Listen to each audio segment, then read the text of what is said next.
Hola, ¿qué tal? Saludos. Mi nombre es Jesús Escobar Rodríguez. Somos estudiantes de la Universidad Nacional Experimental de los Llanos Occidentales Ezequiel Zamora, UNEYES, Núcleo San Carlos. Somos estudiantes del segundo año de la carrera de Derecho. Esta exposición es para el módulo 4, esta tercera exposición de la materia de Derecho Romano. Fíjense, aquí nosotros vamos a hablar sobre el sistema contractual romano, sobre los orígenes del sistema contractual romano. Es apodíctico o incontrovertible que la sociedad romana fue fuente de todos los sistemas jurídicos o la estructura jurídica del derecho occidental. ¿Okay? Los juristas romanos culminaron una excelsa teoría de las obligaciones y de alguna manera sistematizaron la materia de los contratos. Es algo interesante e imperante aclarar que aunque los romanos no crearon algún tipo de definición de lo que hoy conocemos como una institución de los contratos, esa figura jurídica, pues ellos de una manera específica le dieron ese tratamiento, ¿ok? También fueron los romanos los primeros que vislumbraron no solo que los contratos eran un acto jurídico, fuente de obligaciones, sino que también a su vez establecieron que era una norma jurídica individualizada. Es decir, que las partes vinculadas en la celebración de ese acto eran corresponsables, es decir, lex inter partes, ¿ok?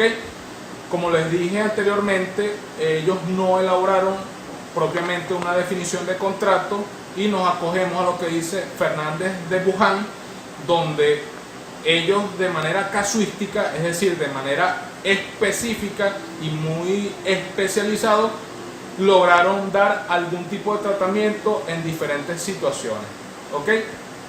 Por otra parte, conseguimos lo que es el nexum.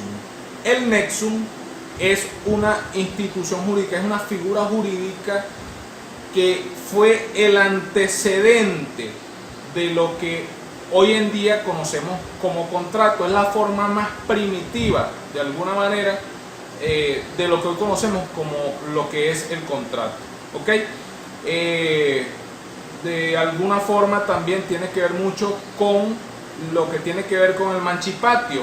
El mancipatio, sencillamente, al igual que el nexum, era la forma, digamos, más primitiva o arcaica de una figura de compra y venta o de adquisición de la propiedad. Y otra institución o figura jurídica que nos encontramos en esos orígenes del sistema contractual romano fue lo que es la res mancipi. Eso era el acto, digamos, de manera formal que las personas o ciudadanos romanos tenían. Buscaban 5 personas como testigos, un portabalanzas y allí un pedazo de bronce, y lo que en este caso lo que se iba a tabular allí, porque eso era una época premonetaria, y eso es lo que nosotros de alguna manera podemos decir que fueron los orígenes de lo que es actualmente los contratos. Muchas gracias.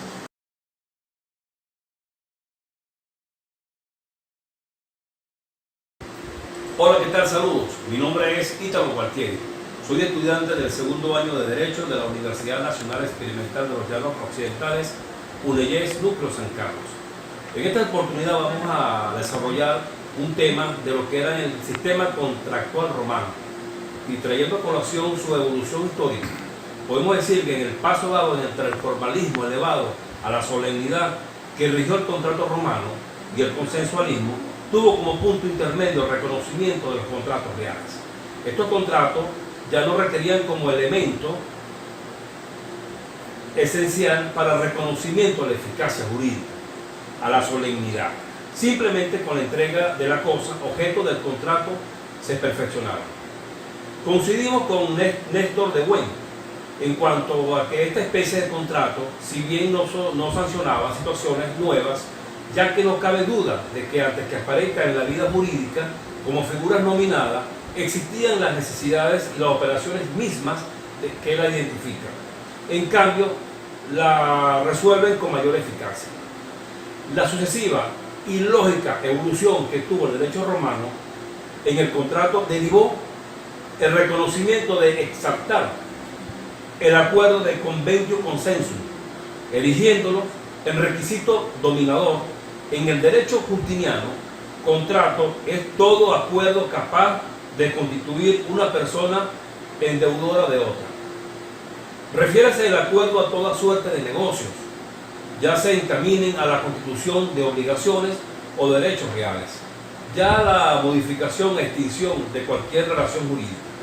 El consensualismo significó indudablemente un avance significativo en la evolución del contrato, el cual se despojó de los pesados ropajes a los cuales estaban ceñidos a las épocas preclásicas del derecho romano. Sin embargo, no todos los contratos fueron susceptibles de hacer a un lado el complejo y a veces hasta risible sistema formal, hoy diríamos solemne, a cual estaba contenido a la contratación en la antigua Roma. Muchas gracias.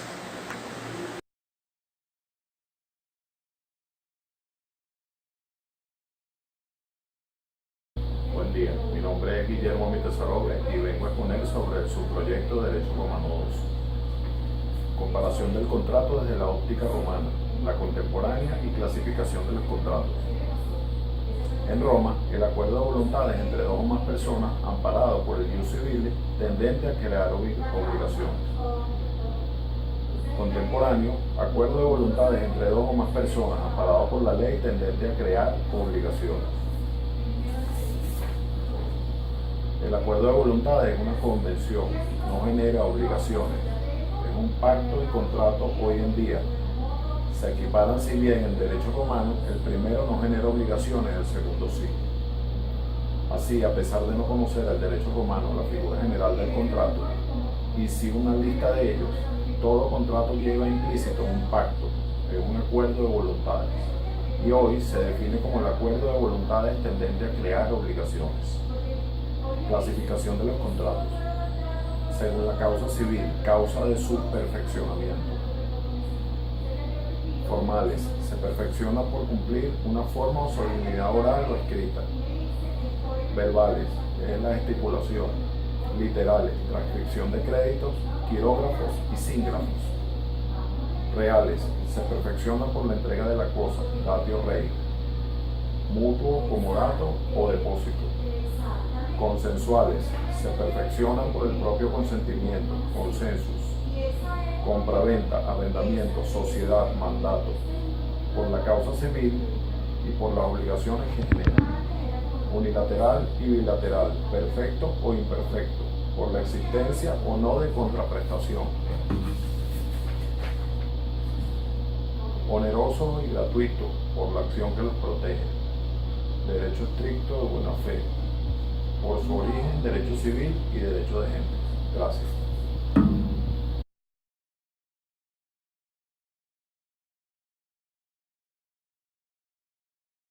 Buenas, mi nombre es Yakira Arevalo y en esta oportunidad vamos a hablar sobre los contratos verbales y literales. Estos son contratos de obligaciones de edad y entran en la clasificación de contratos nominados. Los contratos verbales, también llamados verbis, constituyen las formas más antiguas que conocieron los romanos para realizar acuerdos de obligaciones. Son considerados negocios formales en los que la obligación surge por el compromiso verbal. Estos contratos solo se podían hacer entre los ciudadanos romanos y se requería como requisito indispensable la presencia de las partes involucradas, más 5 testigos y decir unas frases solemnes. Existían varios tipos de contratos verbales, por ejemplo, emancipatio, nexus, ladictio doti, stipulatio y consul, que sus orígenes eran de tipo religioso. Los contratos literales o literis es una evolución de los contratos verbales. La obligación surge en la redacción por escrito del acuerdo de las partes. Este tipo de contratos no es indispensable la presencia de las partes involucradas. Actualmente los contratos literis guardan proporción a la letra de cambio moderno. Los tipos de contratos literis consistían en nómina transcriptia, que era un registro que se hacía en los libros de contabilidad llamado Codex Acceptis el Expense. Estos tipos de contratos se referían específicamente a las deudas en dinero. También existían los contratos quirógrafos y consistía en el documento que se hacía solamente una copia y para esta quedaba solamente el acreedor. El deudor reconocía en la misma su intención de pagar.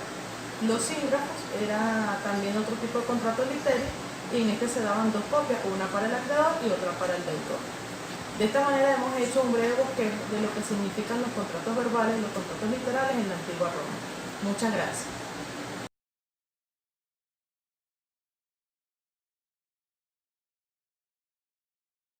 Buenas tardes, mi nombre es José Romero. En este momento les voy a hablar sobre lo que son los contratos reales.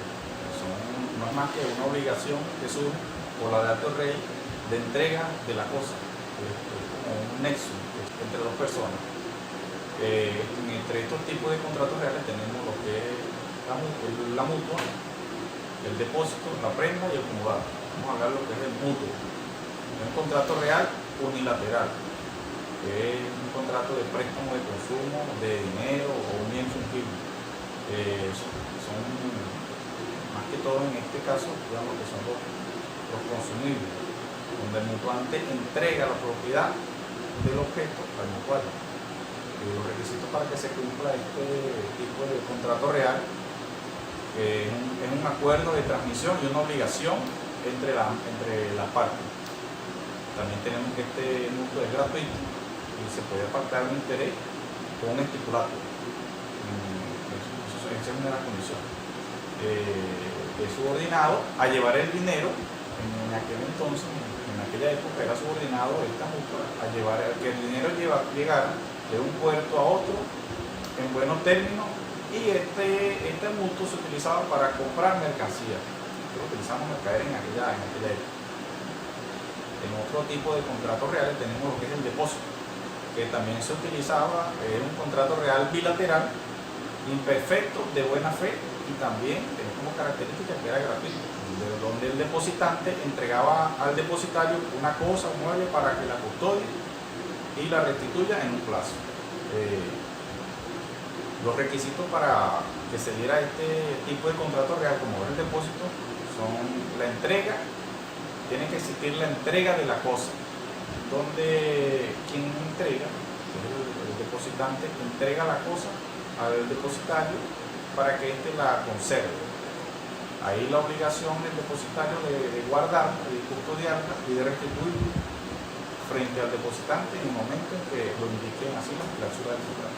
Otros de estos tipos de contratos reales tenemos lo que es la prenda, pignus.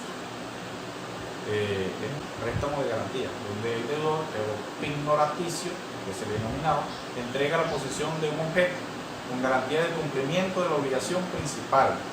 Es un derecho real de garantía prácticamente, y es un contrato real bilateral imperfecto. Para que se cumpla este contrato de prenda pignus, el requisito es que la persona o quien entrega la cosa se hace con la facultad de vender, o de que no, en el caso de que no queda satisfecho las cláusulas que se establezcan en el contrato, la persona quien es el depositario se quede con la cosa, restituyéndole el valor de la cosa a quien se lo entregó, y está siempre sujeta a las vicisitudes de la obligación principal, que es el objeto del nexo de los contratos. Por otra parte tenemos lo que es el comodato, que es un contrato real que se constituye en un préstamo de uso de la cosa, un contrato real bilateral imperfecto, de buena fe y gratuito, como la mayoría de los que mencionamos anteriormente, que consiste en la entrega de una cosa para que la reciba y la use y la restituya al comodante cuando éste la pida. Los requisitos son que tiene que haber la transmisión de la detentación de la cosa, de la propiedad de la cosa, conforme a lo convenido.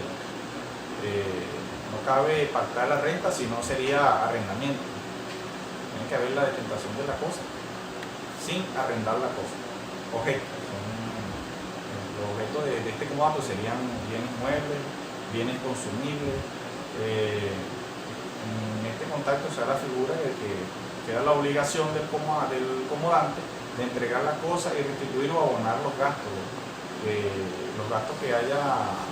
hubiere lugar cuando la cosa en el objeto de este comodato requiera de reparaciones o algo parecido.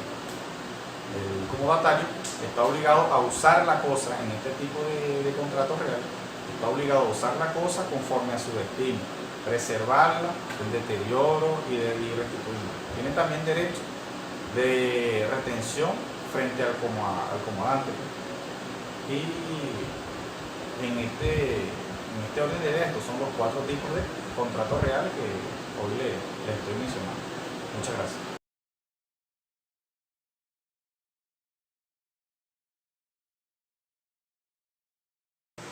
Bien, buenas tardes. Mi nombre es Yanna Torcate. Continuando con el tema de los derechos consensuales, en lo que respecta a la disposición número 4, tenemos que un contrato consensual es aquel que es producto de un convenio o de un consenso entre las partes. Pueden ser sociedades, pueden ser arrendamientos, mandatos o pueden ser contraventas. Las sociedades, el contrato consensual, bilateral, perfecto, plurilateral, de cooperación, de buena fe, en virtud de que 2 o más personas se obligan a poner en común bienes o trabajos para dividir entre ellos las ganancias y las pérdidas. El eptium venditium o contraventa es el contrato consensual la perfecto de buena fe comunitario, en virtud del cual el vendedor se obliga a procurar la posesión pacífica de una cosa o disponer de una cosa y a su disponibilidad a cambio de un precio. En este caso, hoy eso se traduce en el artículo 1445 de nuestro Código Civil. El origen es ius gentium y los requisitos para que eptium benedictio o contraventa se realice es el consentimiento, el objeto que tiene que ser lo más lícito posible, determinado y determinante, la compraventa de cosas futuras y la esperanza, o sea la disponibilidad de la venta. El precio es uno de los otros requisitos que se tienen para la compraventa. En este proceso se efectúa dos actores, que es el location y el conductio. El location es el arrendatario, que es el que realiza el convenimiento de buena fe bilateral perfecto, en virtud del cual un locutor, en este caso el arrendatario, coloca temporalmente una cosa o trabajo a disposición de otra, es decir, el arrendador. Esto ocurre en base a una paga a la renta a merced. ¿Qué clases existen de locatium conducto o arrendamiento? Existe el arrendamiento de cosas, arrendamiento de servicios y arrendamiento de obras. Este último paga el precio por el conductor o el arrendamiento de la obra. Es decir, el locatio le arrienda al conductio, paga el precio para que el conductio, en este caso el arrendatario, ejecute la obra.